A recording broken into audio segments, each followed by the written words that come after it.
that on himself, and might even talk one of these two guys here into taking a lesson or two out of it as well. So I don't have everything planned out in detail, but I've got a general idea of where the direction that we'll go.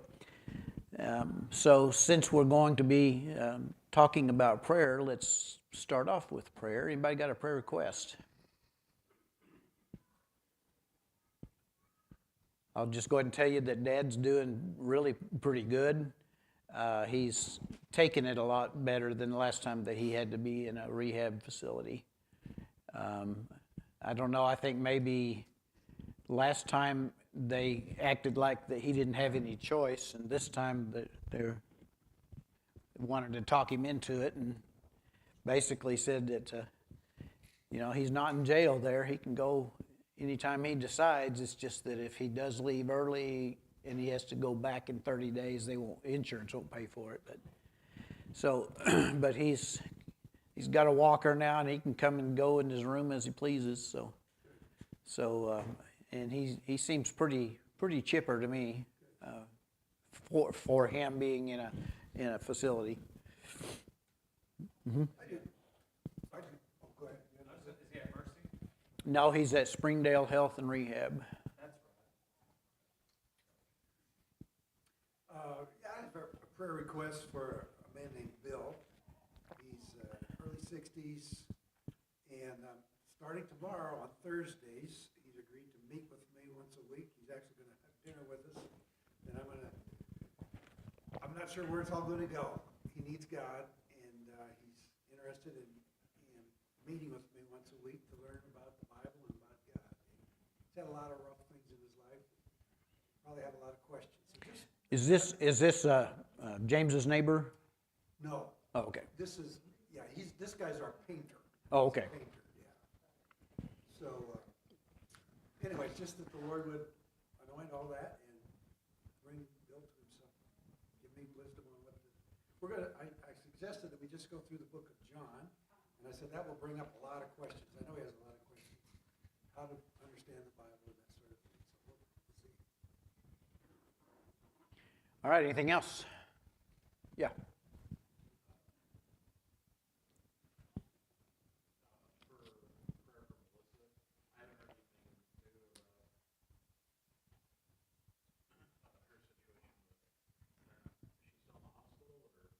I don't know if she is or not.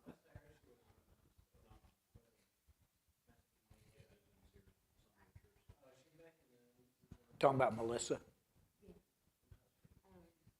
Did she have a setback?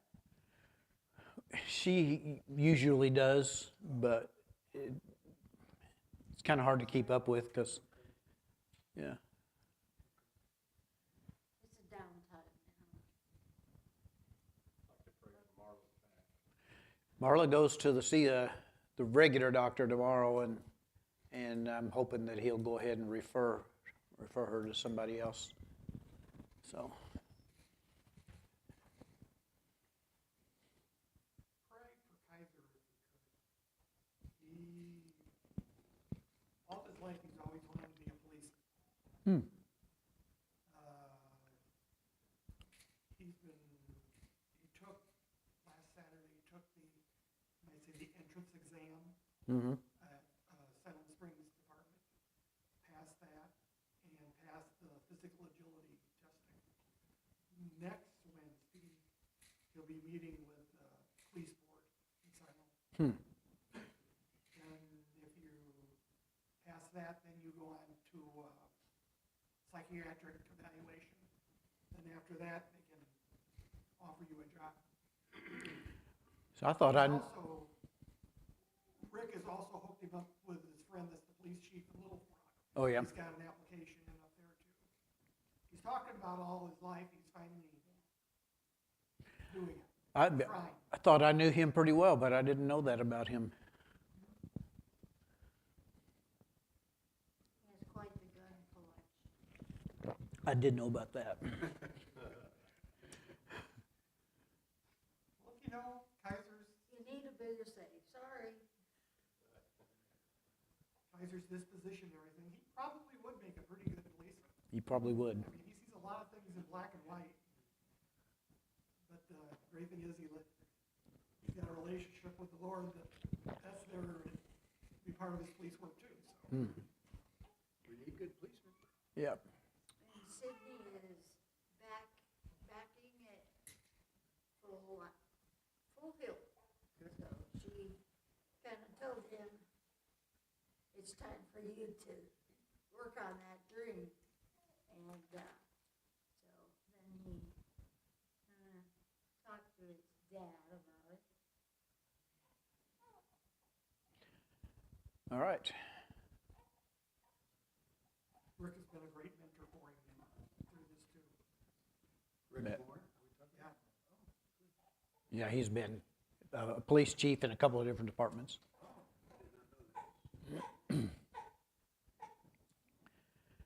Darren, you want to lead us in prayer tonight?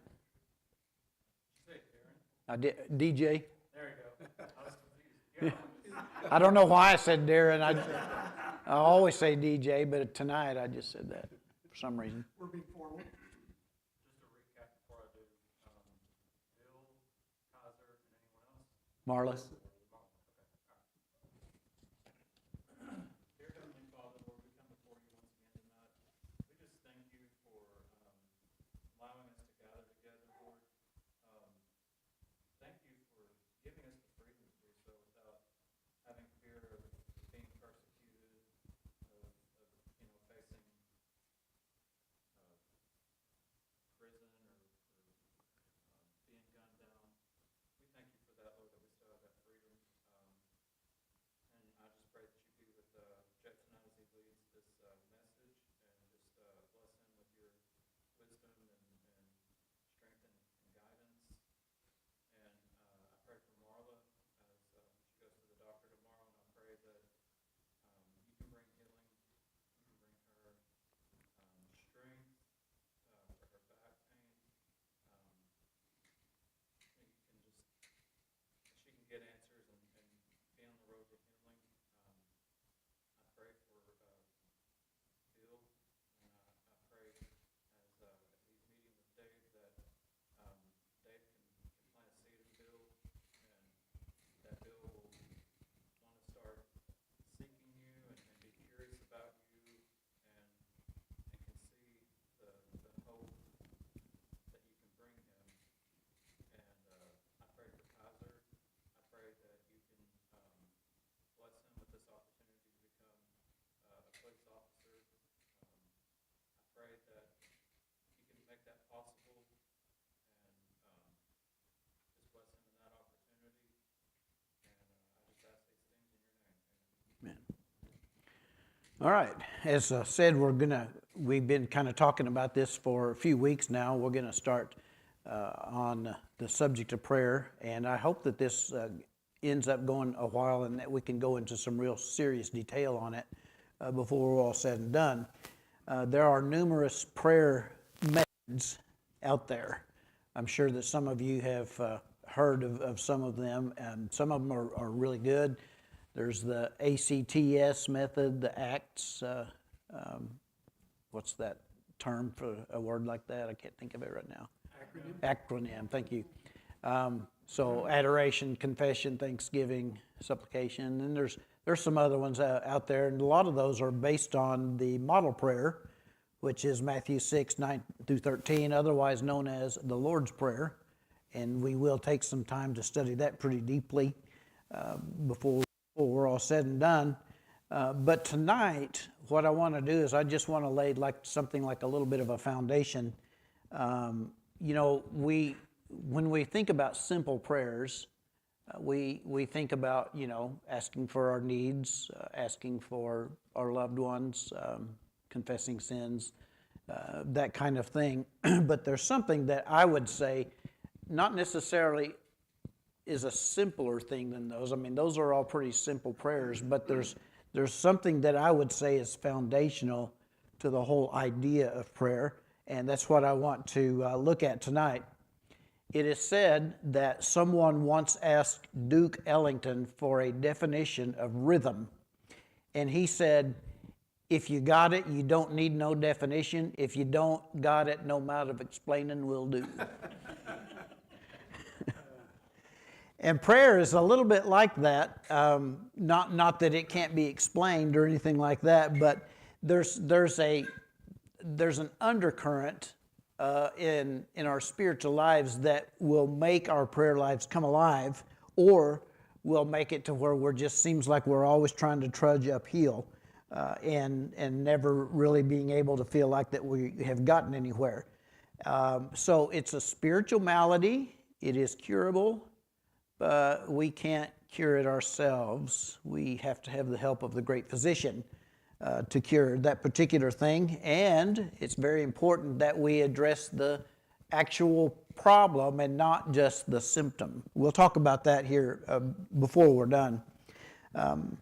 So addressing the cause is not something you can do on your own, but it is something with the Lord's help, through faith, through His grace, it can be accomplished, and you can have a true dynamic prayer life. All right, so we're going to start in Psalm 63. Now, these verses I did make slides for because I want to be able to hop around there, but we're going to read the whole thing, and then we're going to have some discussion on that. So, oh yeah, I got to turn it on. Are you on?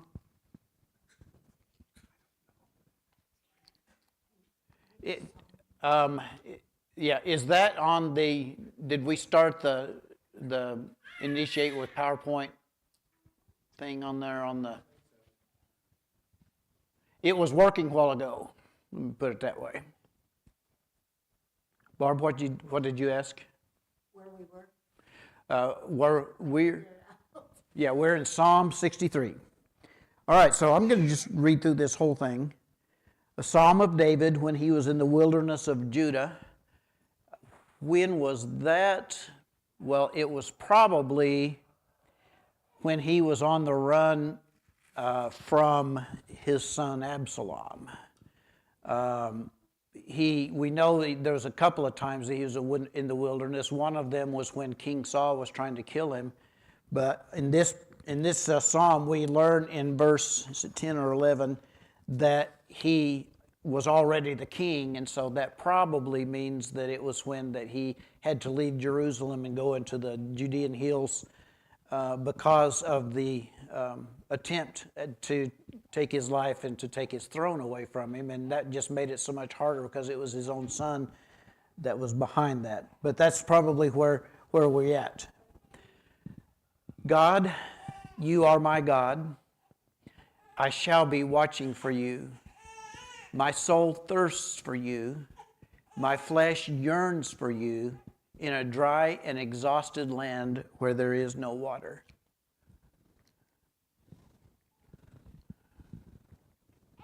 So I have seen you in the sanctuary to see your power and glory. I wonder if these batteries are... worked that time. I guess they didn't want to. Okay. Verse 3, because your favor is better than life, my lips will praise you. So I will bless you as long as I live. I will lift up my hands in your name. My soul is satisfied as with fat and fatness, and my mouth offers praises with joyful lips.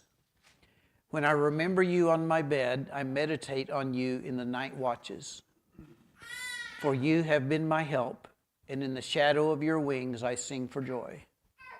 My soul clings to you, your right hand takes hold of me. But those who seek my life to destroy it will go into the depths of the earth.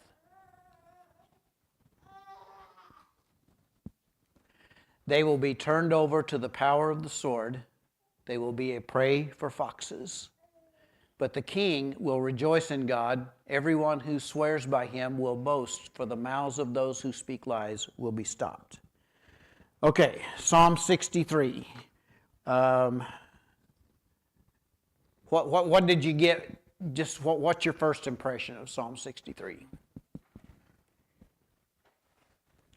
By the way, how many of you have a Bible or else a Bible on your phone that you can have in front of you tonight?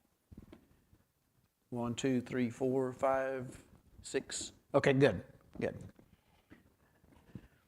What's your first impression of that psalm? My first one was just a passion that he had. He talked about There's- thirsty. I'll need 2. Okay. But it's working for now, so. Thirsty, his whole being longing. Just the passion that he had. It's like, wow, I wish I had more of that. Passion for God himself. We're not talking about a passion to see, great works done, that kind of thing, although he did have that. We're not talking about a passion for the Lord to help him in battle, although he did have that. But in this particular case, he just simply wants more of God. Okay, so let me ask you some questions. We're in verse 1, so let me get back here. When he says, God, you are my God. Now, that sounds kind of funny, God, you are my God, but just remember that when you see the word God in the Old Testament, it might be referring to God as if that was a name for him, but it also can be referring to what he is. And so his name is Yahweh, obviously, but so many times, and we do the exact same thing, we address God as that being who his name is. And that's really what David was doing here. And I thought it was kind of like, some people that don't know me, but say somebody comes here to the church on official business from their company or something like that, they'll call me pastor. Now, that's not my name, is it? But they call me that as a thing of kind of like respect, and sometimes church members will introduce me to someone and say, "This is my pastor." Now, I hope that they mean it the way they say it, because that would be encouraging. But my name is Jeff, and pastor's not even what I am; it's what I do. But it's used that way, and I think that that's kind of the same thing going on when we call God God, because he is God. He's the only God Almighty. There are false gods, there are demonic gods that are not actually God, but they use that title that they gave to themselves. So God, now what do you think he's saying here when he says, "You are my God"? Let me get over here. What does it mean to say, "God, you are my God"? To me, it means there's no other gods before you. Like, I don't have any idols, or I don't have anything that's above you. Okay. He's also talking about the relationship, Okay. In what way? the personal part, Okay. true relationship, one-on-one. Okay. Any other ideas? Okay, so let me ask this question then. If I say, "This is my God," what am I saying about this being? If I say he's my God. Okay. All right.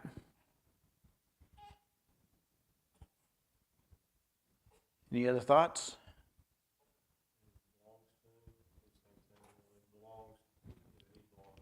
Okay. Mm-hmm. Somewhat like a term of endurement. Okay. When it gets into the names of God, I've always been very particular about watching how it's capitalized or not. You're right. And there's quite a few times you'll find that when you know they're referring to the one and only true God, but it's lowercase. And it drives me crazy. Yeah. Yeah, I'm the same way. In matter of fact, when I'm writing, I always, if I just say he, if I'm referring to God, I capitalize the H on he. Exactly. So yeah, definitely that. I mean, to me, it's like he's declaring to him,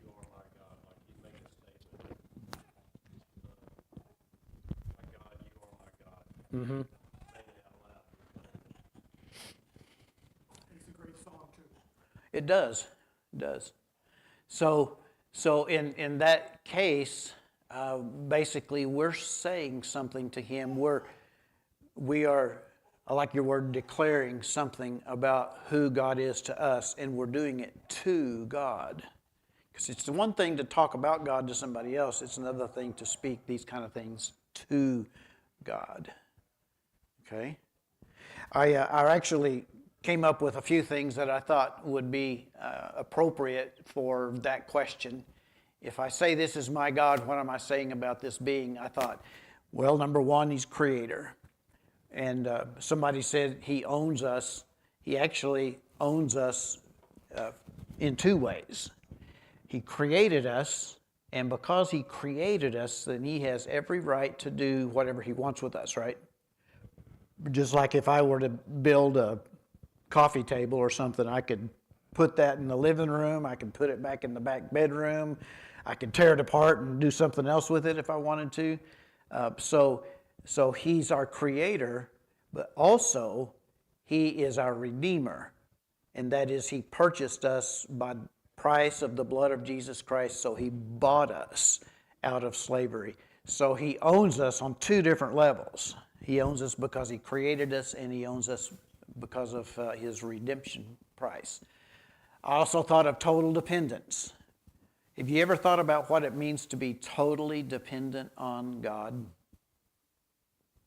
And do we often think of ourselves as being totally dependent on God, or do we sometimes think that we take care of ourselves a lot? Okay. So there's a good verse. I didn't look up the reference on it, but it's in the Old Testament, and it's when he's talking to the people before they go into the Promised Land.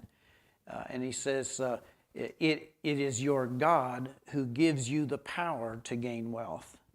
And so if you've got a good paying job, then God gave you that good paying job. He gave you the ability to do that job, et cetera, et cetera.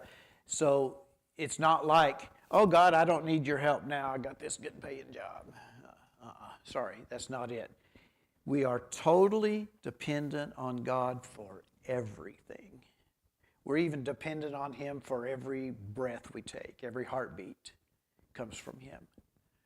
And then I think somebody mentioned this one, our highest love is God. Boy, I fail on that level sometimes, don't you? Our highest love. And then accountability. I think we're bringing that into play when we say, God, you are my God. And of course, awe. And I'm sure we could add to that list if we wanted to take the time to do it. But those are things that we're saying because God is not like any other being in this universe. And when we are really pursuing him, we are really pursuing something that's different than anything else that we've ever pursued in our lives. Okay, the next question is going to be, contrast David's language. I put down here verse 1 with verse 4, but I think what I really meant was verse 1 and verse 5. Okay, and it's I shall be watching for you, says, my soul thirsts for you, my flesh yearns for you in a dry and exhausted land where there is no water. All right, so you get the idea. We're out, somebody's out in the desert, they've drunk all their canteen, and they haven't had anything to drink for quite a while, and so they're really thirsty, they really need water. And so David's using that to say, my soul thirsts for you, God. My flesh yearns for you. Okay, so we have that. And then, it's verse 5 is what I really meant. My soul is satisfied as with fat and fatness, and my mouth offers praises with joyful lips. All right, so here's verse 1 again. my soul thirsts for you, flesh yearns for you in a dry and exhausted land where there's no water. And then verse 5, my soul is satisfied as with fat and fatness. Okay, let's contrast those two things. What's different about those?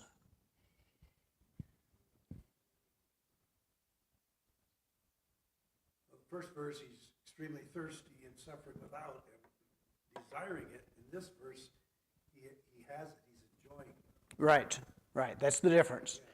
Verse 1 is suffering because of a lack of supply, but this one he's got plenty. So let's use the word, just to make things simple, let's use the word fasting and feasting. It's not exactly what we normally think of by fasting, but since they both start with the letter F, then we can be proper in our sermon form here. So fasting and feasting, there's a difference. So how do both fasting and feasting contribute to our desire and satisfaction with God? When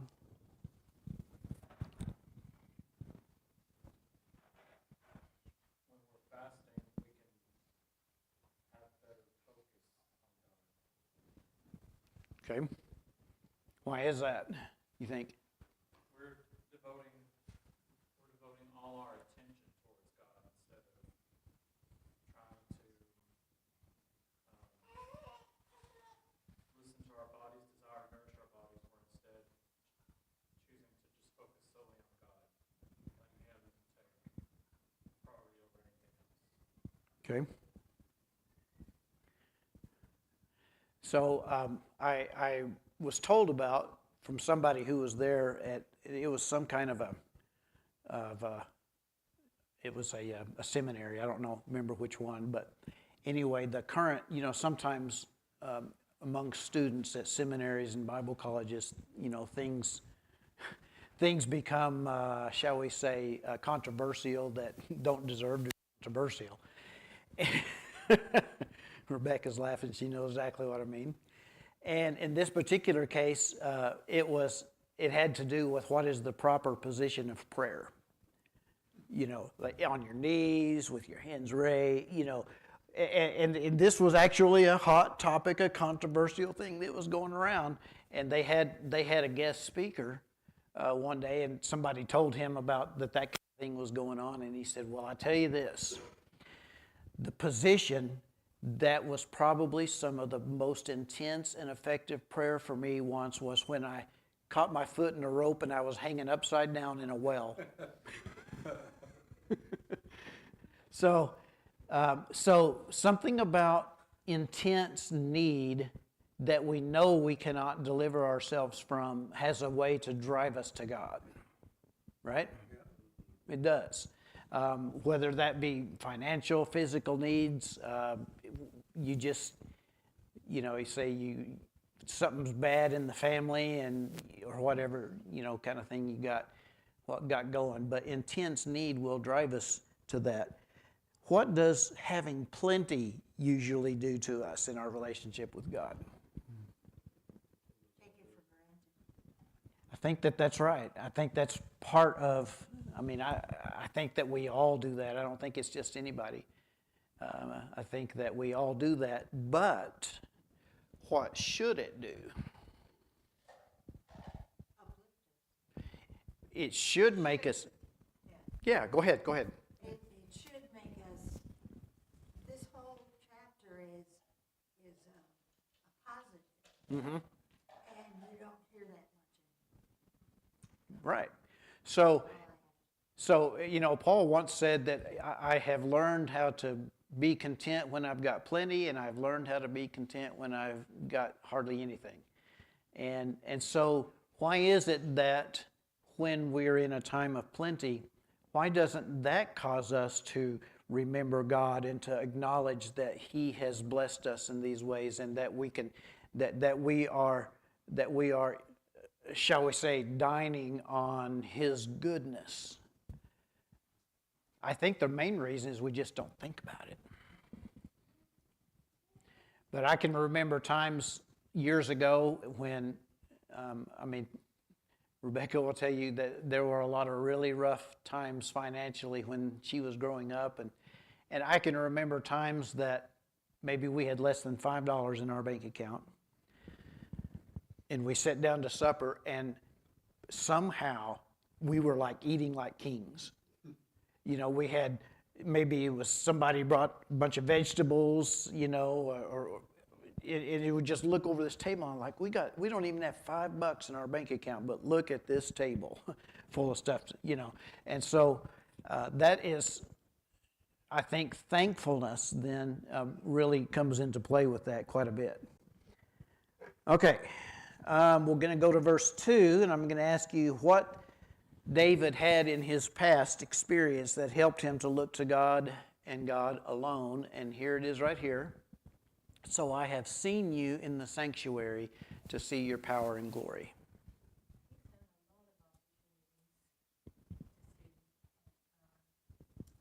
He did.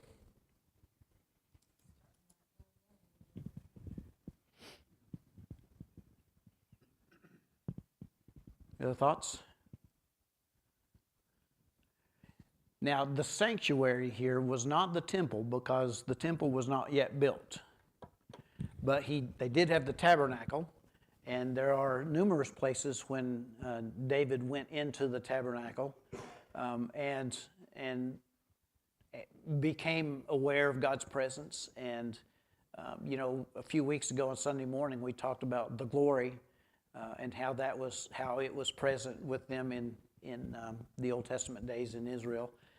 So he had a lot of experiences. I mean, he was the kid that slew the giant, right? I'm not getting those mixed up, am I? We know that he was.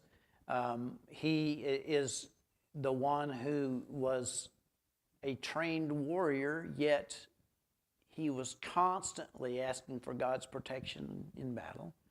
So, and he was getting it. So he had seen, and I think the key thought of that is in the sanctuary, because that was where they identified the presence of God. He had seen, he knew.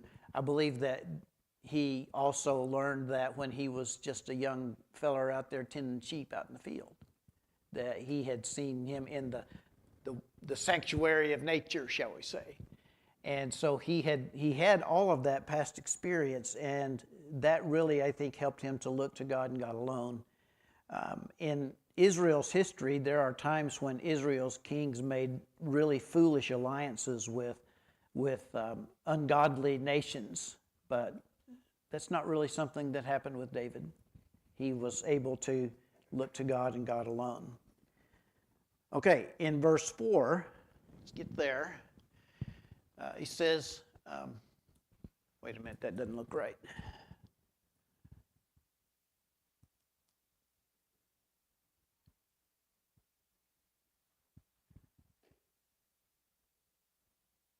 Yeah, this is the one. Verse 3 is what I really meant. All right, so first of all, that word favor, let me just explain that. The Hebrew word for that is chesed, and basically that means covenant relationship. In the King James, it's usually translated by the word loving kindness. It can also be translated mercy or faithfulness or several other ways, but it's kind of like the fact that God has made a covenant with us. We entered the covenant with God when we were saved, and He's not going to break that covenant. Okay? So that it's, you know, we might break a covenant, but God never does. So that's what that word favor is. Some other translations have it as faithfulness, which is, I really think, probably a little bit better idea. But because your favor is better than life, what would you say, in your estimation, are the best things in life? And I'm talking earthly life, life on this planet, life that you are in right now. What would you say some of the best things in life are? What's that? Family. Mm-hmm. Loving relationships. Okay. smoked brisket.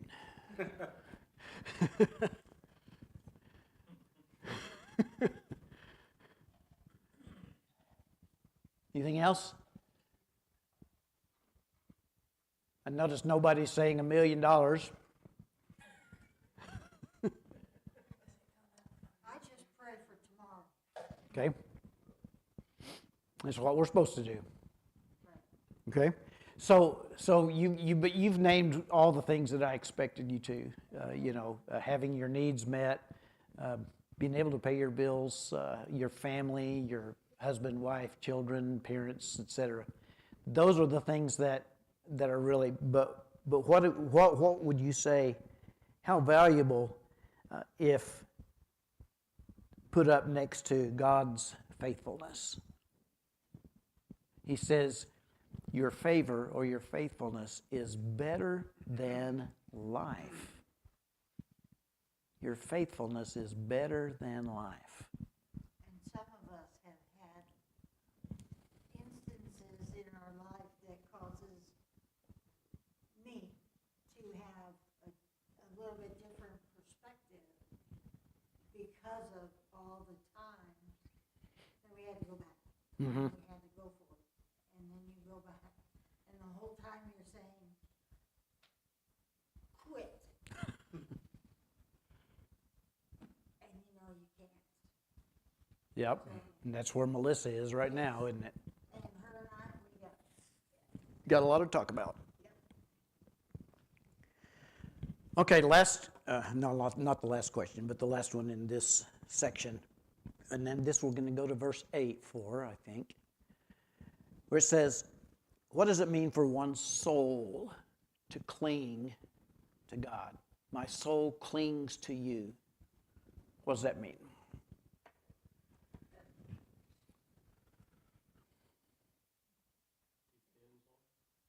Okay.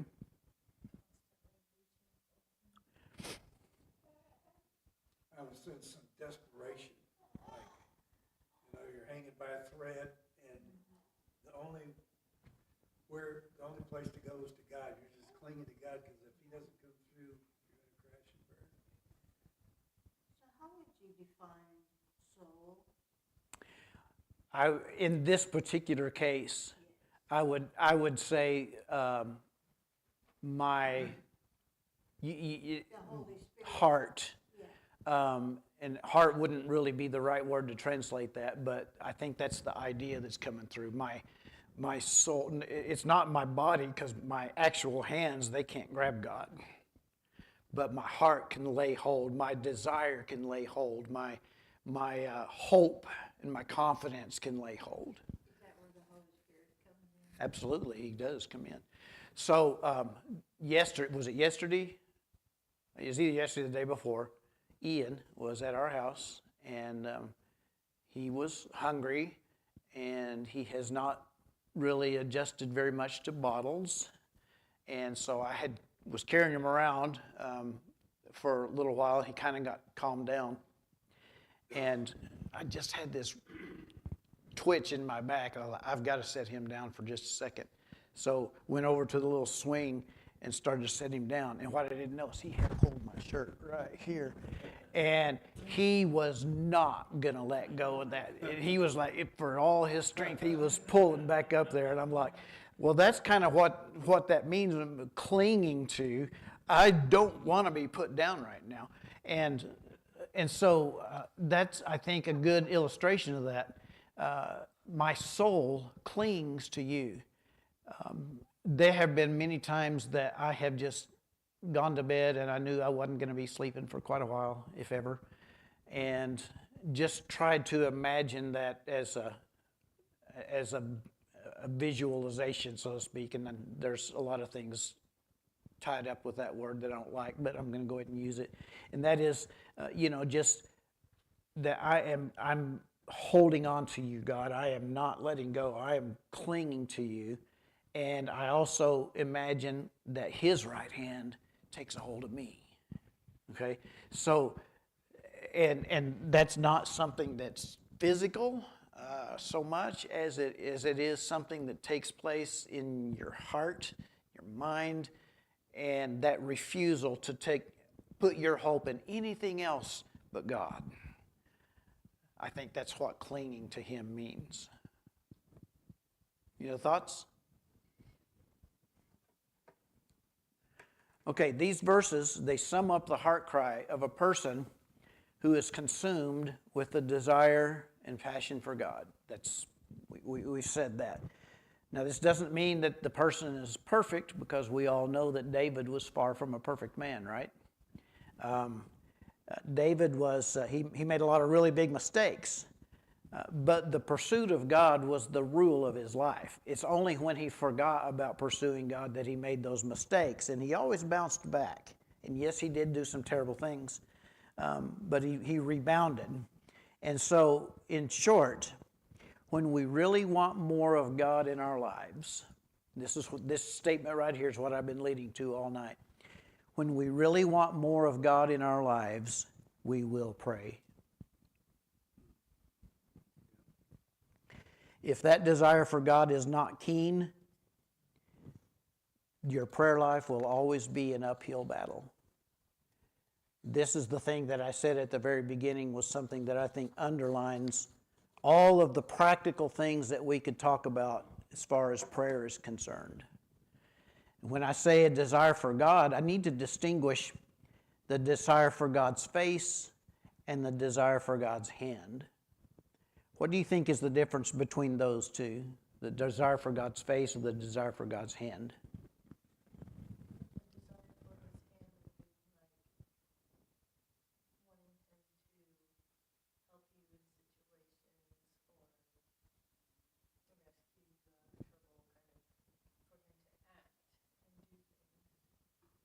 Okay.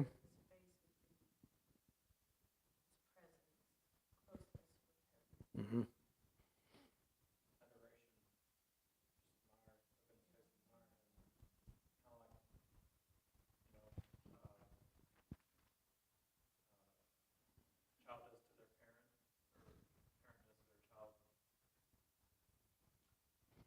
How many of you have ever gotten a text from somebody and just the way the text was worded made it seem like this person was irate with you?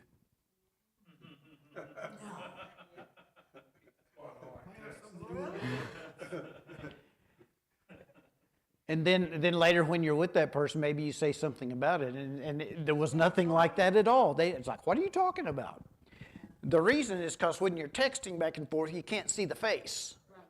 And if you could see the face, you could see the expression, you could hear the tone of voice, because, the words we use are actually some of the smallest part of our total communication.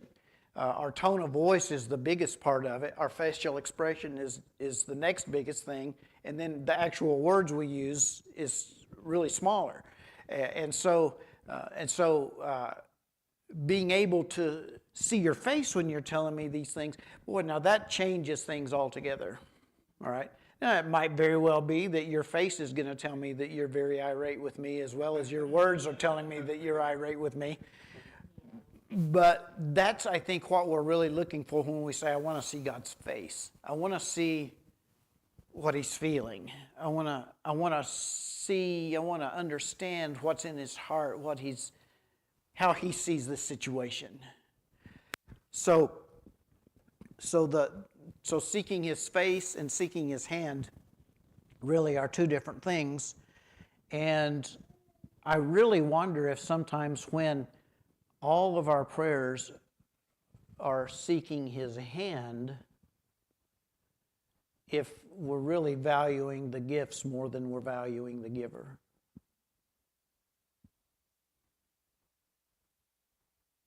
And that's backwards of what it should be. Okay, let's see how we're doing here.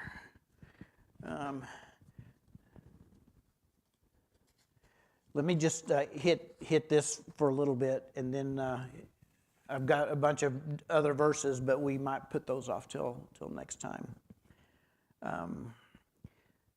What if desire for God is not really a very big part of my life? What can we do? If you're just like, I don't know, I just don't seem to desire Him like I should. what can we do? I think that there's at least two approaches, and these are the two that I've heard the most, and one of them in particular as I was growing up is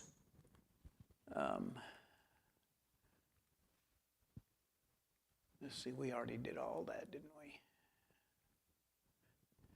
One of them is the guilt approach. Heard a guy at a prayer conference one time, and he said, I've got a test for you to see how proud you are.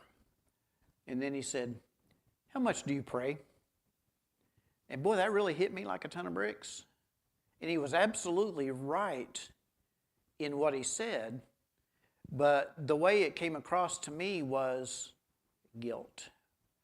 And of course, I've had all kinds of, I've heard all kinds of preachers that really lay the guilt on thick because we don't pray enough and because we don't, do this, that and the other enough. And so there's this thing, if I can make myself feel guilty enough, maybe that would be the motivation I need to really seek after God. It's not a very good approach, but it is an approach that some people take. What do you think about that approach? Tends to work for about 10 seconds. It wears off, I've found. Yep. Can't live like that very well. You can't. And the fact that everybody tries it and nobody succeeds in it tells us that that's not just a me thing. So the guilt approach is probably, like I said, may work for a little bit, but it's going to go away. All right, so, and this is, I'm kind of borrowing a little bit from our small groups right now, but the response to grace approach. How would you say that that would be different than the guilt approach?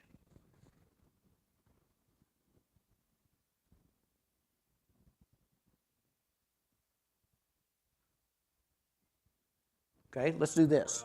Oh. So, yes. Mm-hmm. Mm-hmm. Okay, let me throw some statements up here. The awareness that God pursues me more than I pursue Him. What does that do for you? Okay, somebody want to grab 1 John 4:10 really fast? And since we're going to try to move fast, somebody else want to grab 1 John 4:19? Who's going to get that one? Okay. And somebody want to get Hebrews 11:7. I don't know what happened to the 11:7 part, but it's... I'll do it. Okay. Hebrews 11:7. And finally, Luke 7:47. Okay. And then 1 John 4:13. Anybody got 1 John 4:13? Okay, James got it. Okay. The awareness that God pursues me more than I pursue Him. 1 John 4:10. Who's got that one? Who's got 4:10? I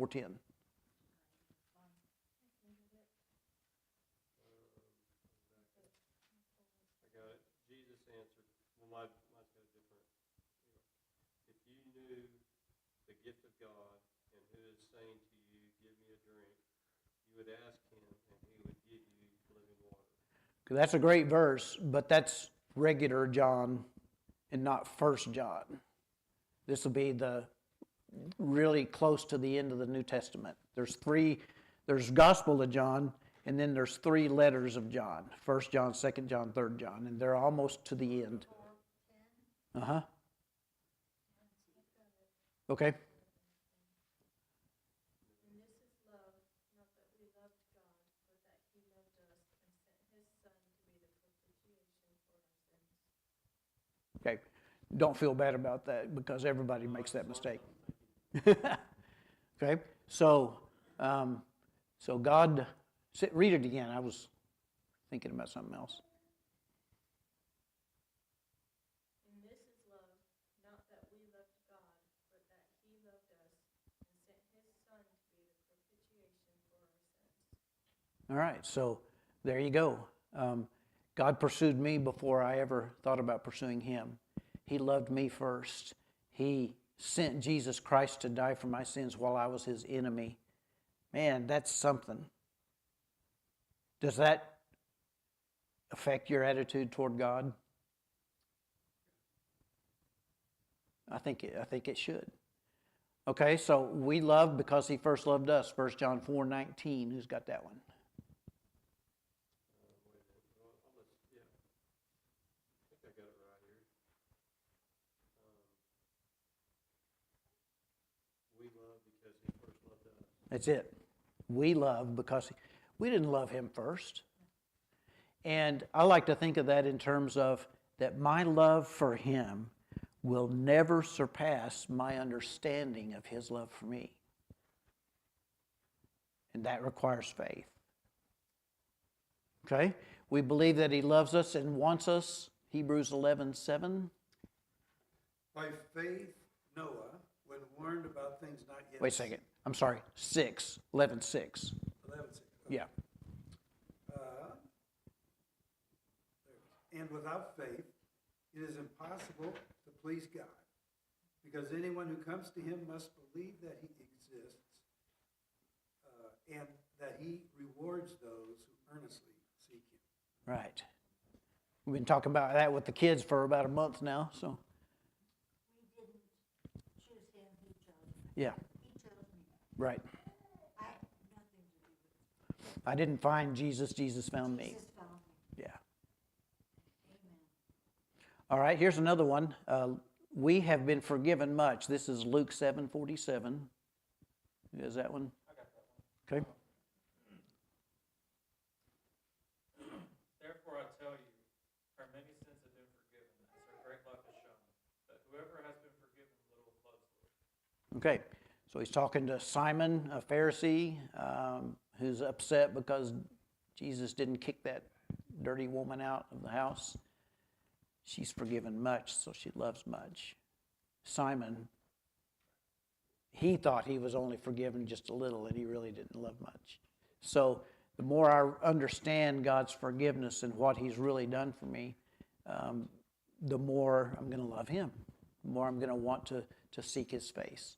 And then finally, 1 John 4:13.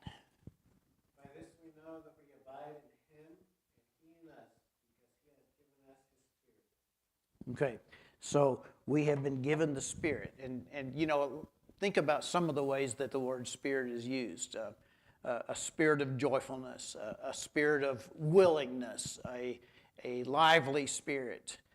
So that word is often used in terms of something that's really motivating, something that's really controlling and pushing us, to do something or to have something or to be something.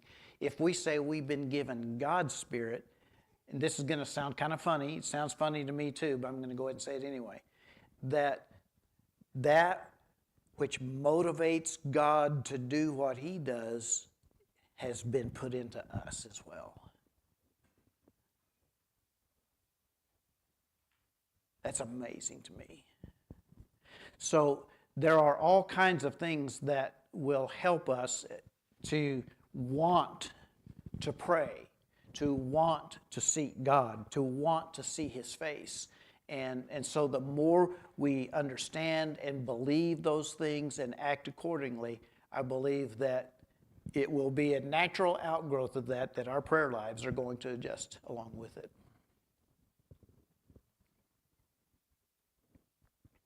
Anything else?